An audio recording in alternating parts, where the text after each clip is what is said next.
رب العالمين والصلاة والسلام على سيد الأنبياء والمرسلين وعلى آله وأصحابه أجمعين أما بعد أعوذ بالله من الشيطان الرجيم بسم الله الرحمن الرحيم وذكر فإن الذكرى تنفع المؤمنين صدق الله العظيم.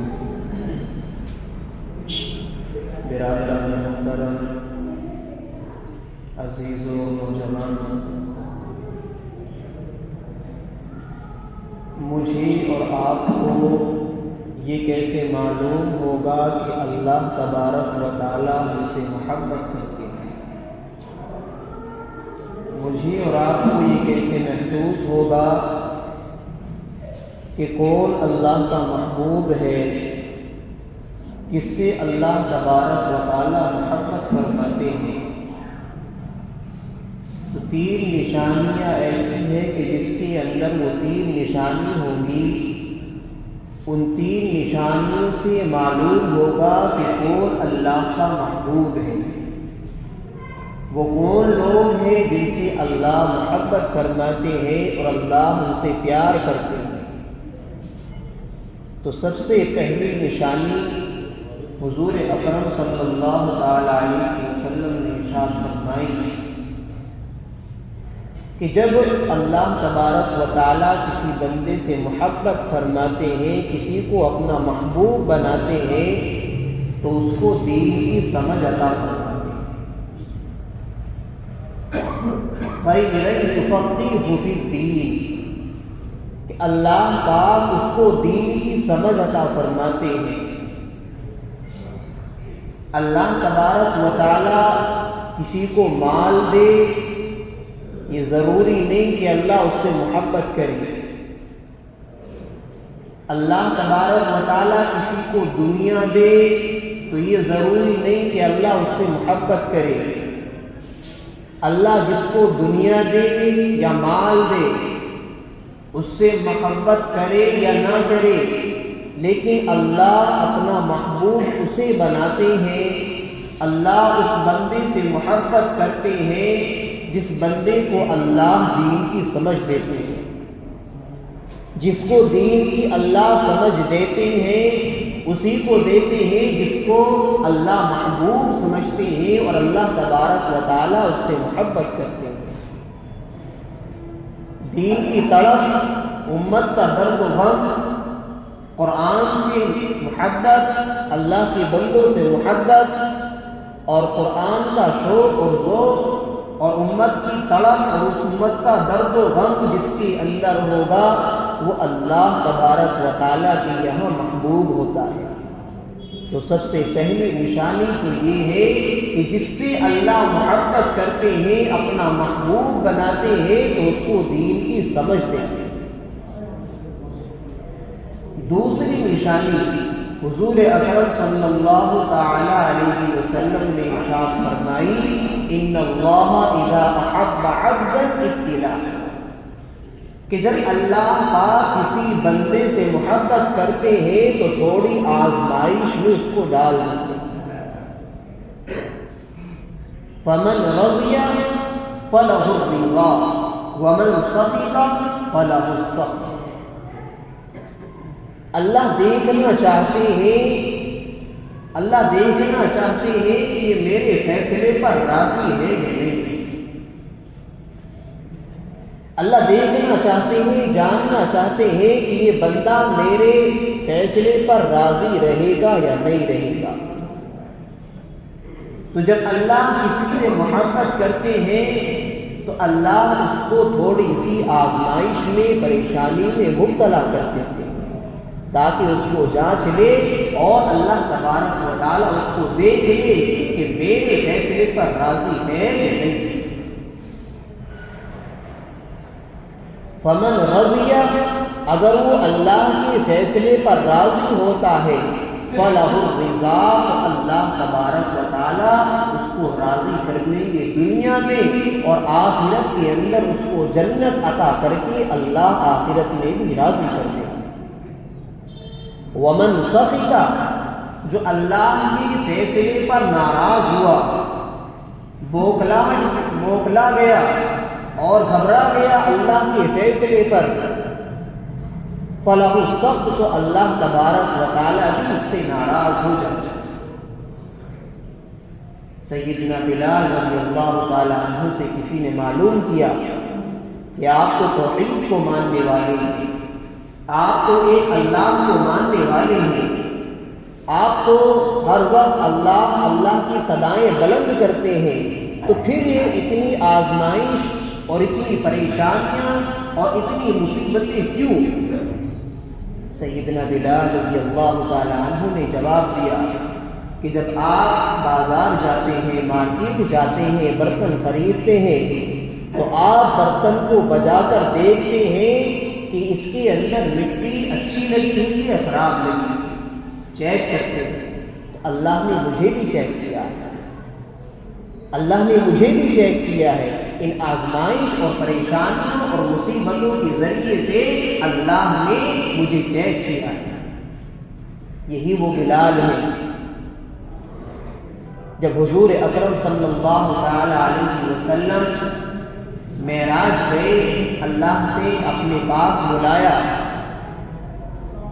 حضور اکرم صلی اللہ علیہ وسلم نے ارشاد فرمایا، سمیعت خشفۃ بین یدی، کہ میں نے اپنے سامنے کسی کے چلنے کی آہٹ سنی۔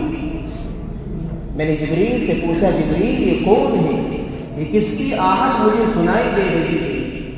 جبریل علیہ السلام نے ارشاد فرمایا، ھذا بلال یمشی امام، یہ آپ کا بلال ہے جو آپ کے آگے چل رہا ہے۔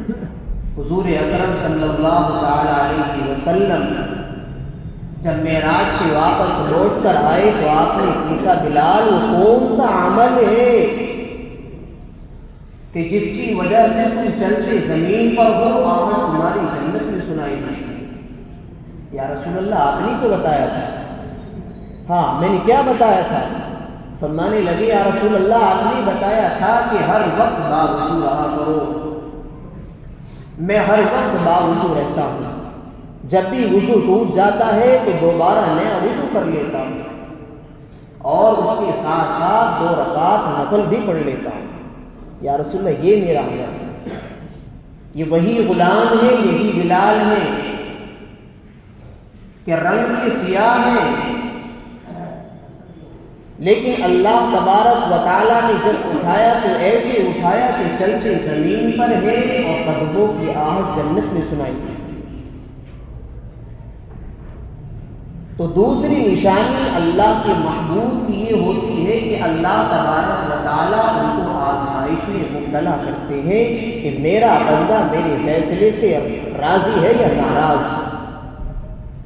جب بندہ اللہ کے فیصلے پر راضی ہوتا ہے تو اللہ تبارک و تعالیٰ اس سے راضی ہو جاتے ہیں، اور جب بندہ اللہ کے فیصلے سے ناراض ہوتا ہے تو اللہ پاک بھی اس سے ناراض ہو جاتے ہیں۔ تو اللہ کی محبوب کی دوسری نشانی یہ تھی۔ تیسری نشانی اور سب سے خوبصورت نشانی یہ ہے کہ حضور اکرم صلی اللہ تعالی علیہ وسلم نے ارشاد فرمایا، ان اللہ اذا احب عبدا، کہ جب اللہ پاک کسی سے محبت کرتے ہیں، ناداہ جبریل، تو جبریل علیہ السلام کو پکارتے ہیں، پورا عرش ہل جاتا ہے، زلزلے آ جاتے ہیں، تمام فرشتے بے ہوش ہو جاتے ہیں، پھر اللہ کے حکم سے ہوش میں آتے ہیں، پھر جبریل علیہ السلام خود سوال کرتے ہیں، ماذا یقول ربنا، کہ ہمارے رب نے کیا ارشاد فرمایا؟ پھر خود ہی جواب دیتے ہیں، یقول الحق، کہ اللہ پاک جو فرماتے حق فرماتے ہیں۔ کہ اللہ تبارک و تعالیٰ جبریل علیہ السلام سے فرماتے ہیں کہ میں اس بندے سے، فلاں بندے سے محبت کرتا ہوں، تم بھی اس سے محبت کرو۔ پھر جبریل علیہ السلام سے محبت کرتے ہیں، اس بندے سے محبت کرتے ہیں۔ پھر جبریل علیہ السلام کو حکم ہوتا ہے کہ جتنی آسمان کے اندر فرشتے ہیں ان سب کو کہو کہ اللہ فلاں بندے سے محبت کرتے ہیں، لہذا تم سب کے سب فلاں بندے سے محبت کرو۔ ساتوں آسمان کے فرشتے اس بندے سے محبت کرتے ہیں۔ پھر دنیا کے اندر یہ ہوتا ہے کہ وہ خود جو اللہ کا محبوب ہوتا ہے اس کے کانوں کے اندر یہ خبر آتی ہے کہ لوگ کہتے ہیں کہ فلاں بندہ بڑا نیک ہے، بڑا نمازی ہے، بڑا دیندار ہے، کبھی دھوکہ نہیں دیتا، کبھی بد اخلاقی نہیں کرتا، کبھی بد دیانتی نہیں کرتا۔ جب یہ آواز اس کے کان میں آنے لگے تو سمجھ لینا وہ اللہ کا محبوب ہے۔ یہ تین خوبصورت نشانی حضور اکرم صلی اللہ تعالی علیہ وسلم نے ارشاد فرمائی کہ اللہ کا جو محبوب ہوتا ہے، اللہ جس سے محبت کرتے ہیں، اللہ جس کو اپنا محبوب بناتے ہیں، اس کے اندر تین نشانیاں ہوتی ہیں کہ اللہ اس کو دین کی سمجھ دیتے ہیں، اللہ تبارک و تعالیٰ اس کو آزمائش میں مبتلا کرتے ہیں، اللہ تبارک و تعالیٰ ارشاد فرماتے ہیں کہ میں فلاں بندے سے محبت کرتا ہوں، چنانچہ سب فرشتوں کو چاہیے کہ سب کے سب فلاں بندے سے محبت کریں۔ دین سے لگاؤ، دین کی تڑپ اور امت کا درد و غم، قرآن و حدیث سے اس کا تعلق، اور ہم نے دیکھا ہے کہ 1400 سال کی جو تاریخ ہے اس کے اندر ہم دیکھیں گے کہ فلاں شخص بڑا ہلکا پھلکا تھا، لیکن اللہ کے یہاں وہ ایسے مقبول ہوتے ہیں کہ اگر وہ اللہ پر کوئی قسم کھا لے تو اللہ تبارک و تعالیٰ ان کی قسم کو ضائع نہیں کرتے، اللہ ان کی قسموں کی لاج رکھتے ہیں اور ان کے کام کر دیتے ہیں۔ ایسی تاریخ کے اندر لوگ گزرے ہیں، مطالعہ کر پڑھیں کہ وہ دیکھنے میں اور ویوہار میں بڑے ہلکے پھلکے ہوتے ہیں، لیکن اللہ کے یہاں ان کا ایسا مقام، ایسا مرتبہ ہوتا ہے کہ اگر وہ اللہ پر کوئی قسم کھا لے تو اللہ ان کی قسموں کی لاج رکھتے ہیں۔ اس لیے کوشش کرنی چاہیے کہ ہم ہر وقت اللہ تبارک و تعالیٰ کو راضی کرنے کی کوشش کریں۔ بس دعا یہ ہے کہ اللہ پاک ہم سب کو عمل کرنے کی توفیق عطا فرمائے اور اللہ تبارک و تعالیٰ اپنی رضامندی والے اعمال کرنے کی توفیق عطا فرمائے۔ آمین وآخر دعوانا الحمدللہ رب العالمین۔ جو حضرات سنتوں سے دیکھے سنت